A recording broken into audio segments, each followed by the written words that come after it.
This is a murder investigation. This is a suspected murder. Lynette Hooker is no longer missing and, a criminal investigation. The Coast Guard cutter Margaret Norville is moving through the water right now. Its hull slicing through the Sea of Abaco with a purpose that should make everyone watching this case stop and take notice. This is not another routine patrol, and it is not a symbolic effort to comfort a grieving family. Federal authorities have officially shifted this entire operation into a suspected murder investigation, moving quietly but with an intensity that suggests the clock is running out for Brian Hooker. For weeks, the public was led to believe this was a tragic maritime accident, a narrative carefully spun around a stalled dinghy, a lost kill key, and a sudden, violent wave that supposedly swept Lynette Hooker into the dark ocean. But the arrival of a 154-foot military-grade vessel in Bahamian waters changes everything we thought we knew about this case. This isn't the local authorities working a missing persons file anymore. The United States Coast Guard Investigative Service, known as CAIS, has taken full operational control, and they have brought specialized dive teams, remote underwater vehicles, and a highly trained cadaver dog named Maggie to search specific, targeted coordinates. They're looking for something very precise, and according to sources close to the investigation, they're focusing heavily on the deep channels around Tulu Cut, looking for a missing pink dive weight belt that was notably absent from the couple's sailboat. Think about that for a moment. If this was a tragic accident where a woman simply drifted away, why is a federal agency using military assets to scan a 40-foot deep underwater pocket? The implications of this shift are massive, and it is where things get serious for everyone trying to understand what actually happened on the night Lynette disappeared. To understand why these dive teams have been sent back with such urgency, we have to look at the sudden and dramatic escalation in Brian Hooker's legal strategy. Sources have now confirmed that Brian has replaced his original attorney from Michigan with a high-powered defense lawyer who happens to be a former Department of Justice prosecutor. Ask yourself why a man who claims to be a grieving, cooperative husband would suddenly need a lawyer with deep expertise in federal criminal litigation. It suggests that Brian knows the federal government is building a case that goes far beyond local maritime borders. The Coast Guard has asserted jurisdiction because the alleged crime is suspected to have occurred aboard the Soulmate, a sailboat flagged and registered in the state of Florida. Under federal law, a United States vessel remains under American criminal jurisdiction regardless of what foreign waters it happens to be floating in. This legal reality has allowed federal agents to bypass much of the usual international red tape, enabling them to seize the Soulmate, tow it into dry dock, and begin processing it as an active homicide scene. While the public watched the shoreline, investigators were quietly downloading the digital footprint of that boat. The official story Brian provided to rescuers was that Lynette fell overboard from their small tender, leaving him stranded without propulsion for 9 agonizing hours before he miraculously washed ashore. But the federal government now possesses something that completely dismantles that timeline. They have the hard, unyielding reality of satellite GPS data. Stay with me, because this is where the entire alibi begins to fracture under the weight of objective physics. The GPS tracking recovered from the vessel shows that during the exact hours Brian claimed to be drifting helplessly at the mercy of the wind and current, the boat was actually making deliberate, calculated movements.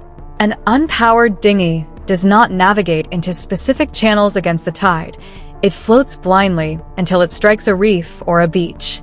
The data reportedly shows the vessel entering areas of the Sea of Abaco that make no sense for a man in a panic searching for his missing wife.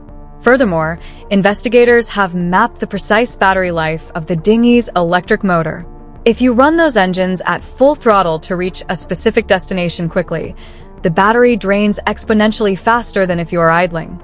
By cross-referencing the remaining battery capacity with the satellite location logs, federal agents have established a tight, chronological window of opportunity. The narrative of the helpless, marooned husband is being systematically replaced by a digital map of calculated intent.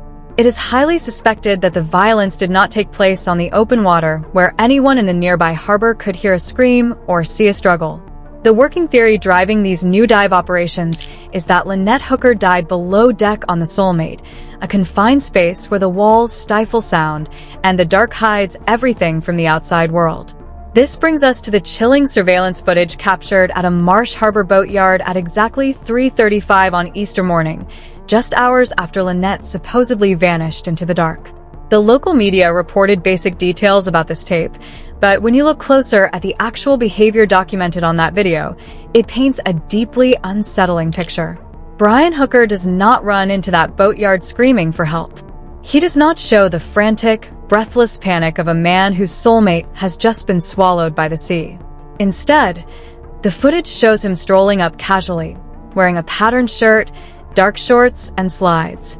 He walks along the perimeter fence, casually waving his hands and calling out for assistance in a calm, conversational voice. My sources describe his demeanor on that tape as eerie and completely disconnected from the gravity of the situation he claimed to be experiencing. But there is one specific detail in that footage that has caught the absolute attention of federal investigators. In his left hand, as he walks through the shadows of the boatyard, Brian is clearly holding a dark, tablet-like electronic device. He wanders around the structures, looking behind objects, checking his watch repeatedly as if he is waiting for a specific time to elapse. Yet, when the volunteer rescue teams finally arrived a short time later to pick him up, that dark tablet was nowhere to be found. It was not in his hands, and it was not visible among his immediate belongings. Where did that device go in the span of those few unmonitored minutes? Did it contain the coordinates of where he had just been? Was it slipped into the yellow, dry bag he carried, away from the eyes of the rescuers? This is the moment where we have to pause and ask what you believe happened in those dark, missing hours between the final sighting of Lynette and the moment Brian walked into the light of that security camera. Do you believe a grieving husband acts with that level of casual precision, or does that video reveal a man executing a very specific timeline? The contrast between his public statements and his documented behavior is exactly why the community is demanding answers, and I want to hear your thoughts on this specific piece of evidence in the comments below. If you believe this investigation deserves national attention and that Lynette's family deserves the absolute truth, please take a brief second to share this video and subscribe to the channel as we follow every breaking development from the dive teams in the Bahamas. The reality of this case is that the truth is rarely simple, but the facts possess a weight that cannot be ignored. The federal authorities are not returning to the water based on a hunch.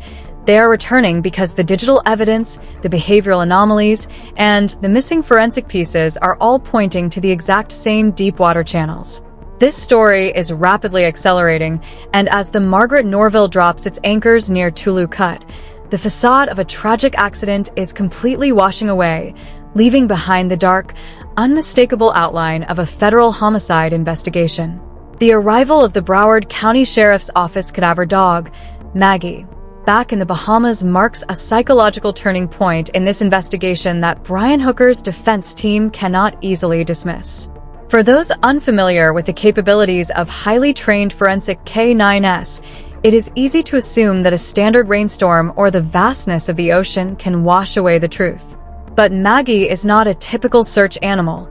She possesses the documented capability to detect the molecular scent of human decomposition rising through 30 feet of salt water. When a body is submerged, it releases microscopic cellular oils that naturally migrate toward the surface, creating a faint chemical signature that is imperceptible to human senses, but acts as a beacon for a specialized handler. The federal authorities have deployed Maggie not only to scour the dense, rocky underbrush along the eastern shore of Marsh Harbor, but also to sit on the bow of a rigid inflatable boat as it weaves through the shallow flats and mangrove channels. This specific shoreline, located just south of the boatyard yard where Brian claimed he drifted ashore, was completely skipped during the initial, chaotic search weeks ago. Back then, volunteers were looking for a living woman who might have crawled out of the surf. Today, federal agents are tracking the specific topography of a crime scene. They are operating on the assumption that if Brian used the dinghy to transport a body under the cover of darkness, he would have sought out the closest, most isolated point of land that could be reached within his tight electric battery window. Think about that detail for a moment and ask yourself why the geography of this specific shoreline matters so much to the federal government. To understand his movements, investigators have begun digging deeply into Brian's employment history, uncovering a pattern of behavioral manipulation that completely strips away his public persona. Documents have revealed that Brian was previously fired from his position at AT&T for a highly sophisticated form of corporate deception. He was caught repeatedly and intentionally jiggering with the hardware of the GPS tracking device installed on his company work van. His goal was simple: to completely disguise his physical location from his supervisors so he could operate without oversight, creating false digital trails that made it appear as though he was on duty at specific job sites when he was actually miles away. His former coworkers described him as an aggressive, deeply manipulative individual who went out of his way to make the lives of those around him a living hell, frequently trying to co-opt other employees into his schemes against the company. This isn't just a piece of old gossip. It is a critical piece of behavioral evidence for federal prosecutors. It demonstrates that long before Brian ever stepped foot onto the sailboat Soulmate, he possessed a proven, technical comfort with manipulating electronic location data to cover his tracks. When a man with a documented history of tampering with tracking systems suddenly claims that his boat's electronic logs are just showing a random, accidental path, the credibility of that excuse completely disintegrates. This brings us directly to the physical condition of the vessel that sits at the center of this alleged cover-up. While the Coast Guard cutter scans the deeper channels, local Bahamian authorities have maintained custody of the 8-foot tender, keeping it locked inside a secured impound yard. Federal investigators are desperately pushing for immediate access to this smaller boat, but they are fighting against a ticking clock that is entirely controlled by nature. Over the 7 weeks since Lynette disappeared, the Bahamas has experienced heavy, repeated tropical downpours. Because the dinghy has been stored in an open-air lot, exposed to the elements, millions of gallons of rainwater have flooded its hull, potentially washing away the vital trace evidence, microscopic biological fibers, or scent markers that Maggie needs to alert on. Yet, forensic experts know that water does not always erase everything. In a violent struggle, blood, hair, and tissue can become trapped in the microscopic ridges of fiberglass under the rubber, gunnels, or within the intricate wiring of the electric motor housing. The urgency surrounding the search of this dinghy is immense because it represents the physical bridge between the sailboat where Lynette is believed to have died and the open ocean where her body is suspected to have been deposited. If investigators can recover even a single strand of DNA or a matching fiber from that tender, it destroys the defense's argument that the boat was merely an innocent vessel drifting blindly through the night. Stay with me, because this is where the narrative shifts from technical data to a devastating history of domestic volatility that the public was never supposed to see. Behind the curated, sun-drenched images of the couple's sailing lifestyle lay a hidden record of severe physical abuse that Lynette had been desperately documenting for months. Written records, text messages, and statements provided by close friends reveal that Lynette had repeatedly reached out for help, describing instances where Brian would fly into uncontrollable rages below deck. On multiple occasions, she told confidants that Brian had choked her to the absolute point of losing consciousness, an incredibly dangerous form of domestic assault that statistically serves as the single highest predictor of eventual homicide. During one of these terrifying encounters, Brian allegedly leaned over her and whispered a chilling promise that now haunts this entire investigation: "I should have finished the job." Lynette was so terrified during these episodes that she took photographs of her own body, capturing images of a deeply bruised and scraped back. She sent these photos to a close friend along with a text message explicitly detailing the mechanism of the injury, explaining that Brian had violently pinned and pressed her body up against the rigid wood and fiberglass backing of the sailboat's cabin while wrapping his hands around her throat. This is the point where we must open the floor to you, the audience who has followed this tragedy from the very beginning. When you hear about a documented history of strangulation, paired with a suspect who has a proven background in manipulating GPS data, does it leave any room in your mind for the theory of a tragic maritime accident? Or does it paint the clear, undeniable picture of an escalation that finally reached its breaking point in the isolated waters of the Bahamas?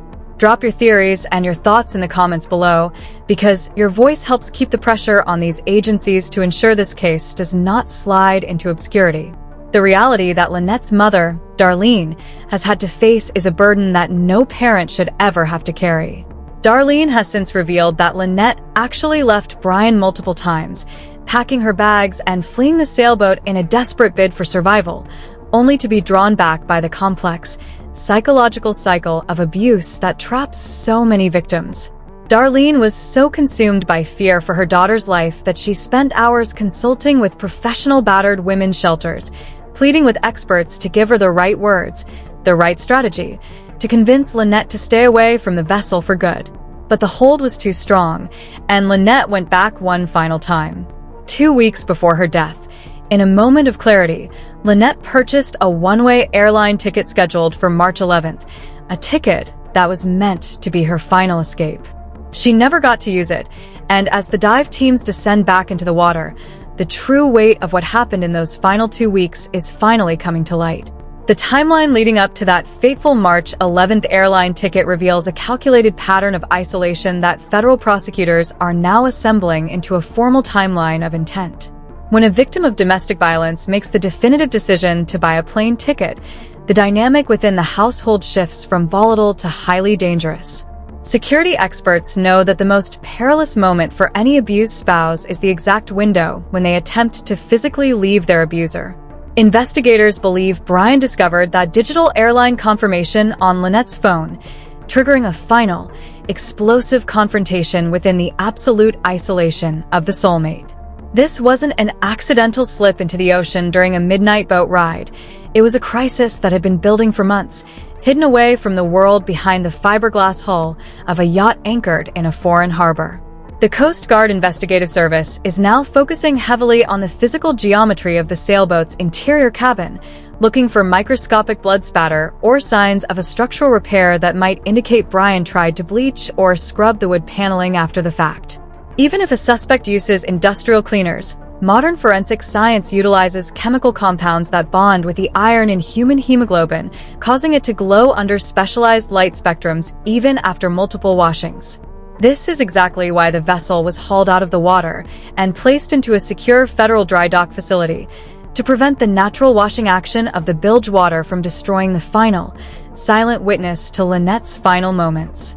Think about that for a moment and ask yourself why Brian's initial legal defense team was so eager to keep the boat in Bahamian hands rather than allowing it to be towed into American territory. They knew that once that vessel crossed into the legal boundary of a U.S. federal agency, the entire standard of investigation would change from a localized accident inquiry into a high-stakes forensic homicide processing operation. The contrast between how local authorities handled the scene and how the Coast Guard is handling it now is night and day. Stay with me because this is where the details of Brian's past legal battles introduce a shocking layer of context that changes how we view his entire psychological profile. Long before he met Lynette, Brian stood before a criminal jury, facing charges for an act of violence that mirrors this case in a way that is utterly terrifying. He was put on trial for allegedly wrapping his hands around the throat of his own 12-year-old daughter and choking her during a fit of rage. During that trial, multiple eyewitnesses took the stand, delivering under oath descriptions of a man who would completely lose control of his faculties when challenged.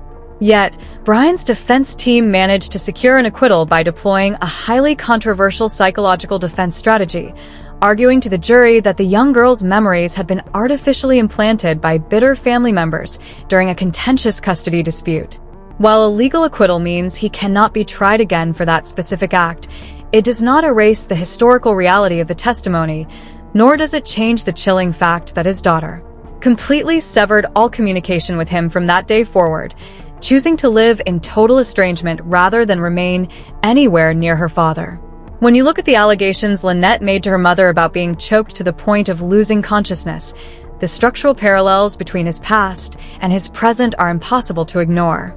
It suggests a deeply ingrained behavioral mechanism, a specific way of enforcing compliance and silence through physical asphyxiation. The defense will undoubtedly argue that past allegations are completely irrelevant to what happened in the Sea of Abaco, but in the court of public opinion and within the strategic planning rooms of federal agencies, it establishes a clear, predictable pattern of escalating domestic terror. It tells investigators exactly what kind of physical trauma they should be looking for if they manage to recover Lynette's remains from the ocean floor. The human hyoid bone, a tiny U-shaped structure in the neck, almost always fractures during an act of fatal manual strangulation, serving as an indelible signature of homicide that water, time, and depth cannot erase. This brings us to the specific underwater anomaly that has drawn the Margaret Norville and its specialized remote-operated vehicles back to the coordinates surrounding Tulu Cut.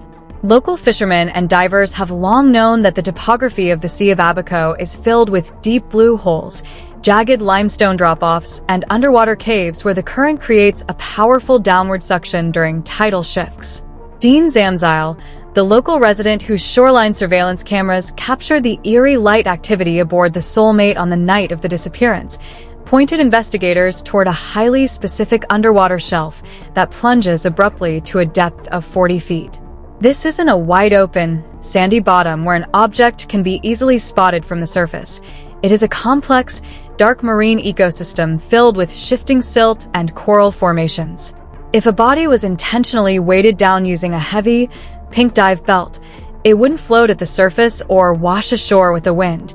It would sink directly into these deep limestone pockets, becoming trapped beneath the rocky ledges.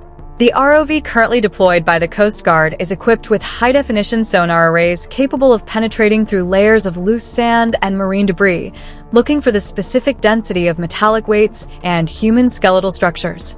This is the moment where we need to turn the conversation over to you, the community that has refused to let Lynette's name be forgotten. When you look at this mountain of circumstantial data, the airline ticket, the history of domestic strangulation trials, the targeted underwater search for a missing weight belt, do you believe federal prosecutors already have enough to secure an indictment, or do they absolutely need to find physical remains to close the trap on Brian Hooker? Drop your insights and your theories in the comments section below, because the legal distinction between a bodiless homicide prosecution and a traditional case is one of the most complex battlegrounds in modern criminal law. If you feel that Lynette's daughter, Carly, and her mother, Darlene, deserve to see the full weight of federal justice brought down on whoever is responsible for this tragedy, please take a quick second to share this video across your social media platforms and subscribe to the channel. Your active engagement ensures that this story remains at the forefront of investigative reporting, sending a clear message that the public is watching every move the Coast Guard makes in those Bahamian waters. The narrative is no longer drifting helplessly. It is locking into place with a terrifying precision, and as we prepare to look at the final, missing pieces of Brian's midnight timeline, the window for excuses is slammed firmly shut.